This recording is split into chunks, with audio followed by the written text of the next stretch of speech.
Welcome to Singaraja, the old capital of Bali. I'm here in a wonderful old colonial building where the famous Siobak is made. Owned by Zhang Yuan, one of the older Chinese families here in Singaraja, and they've got an amazing Siobak distribution across Bali. They have 7 in total, and today we're going to find out what is so special about the Siobak.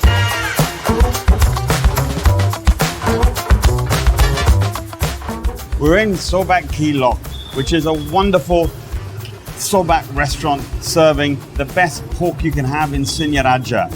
It's a busy main street going past, everything is going on, but the most well-known thing is its pork. It is crispy pork, pork liver, pork ears, pork everything. So let's give it a try. Here apparently is a famous achar liquid that you put onto here. You put a little bit of that on there, which is like a vinegar. Then you also have a little bit of your chili that we got on the side. You've also got your pickled cucumber that you have. So, and the sauce is like a rich, thick soy sauce with cinnamon and star anise in there. And this is his secret recipe that he doesn't tell anyone, but he gives it to all his restaurants around Bali.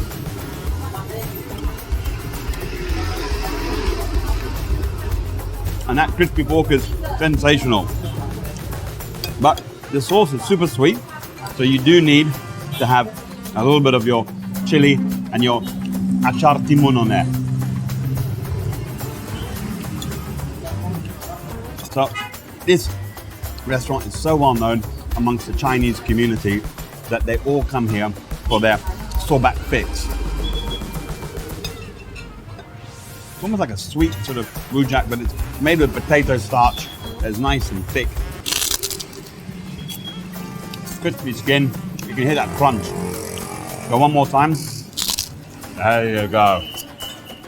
Beautiful.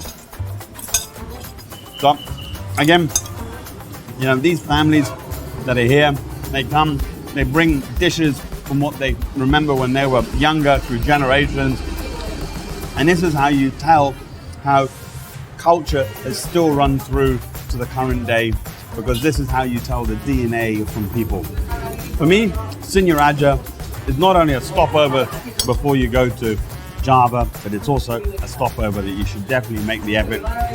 It's a small place that packs a big punch on flavor profiles.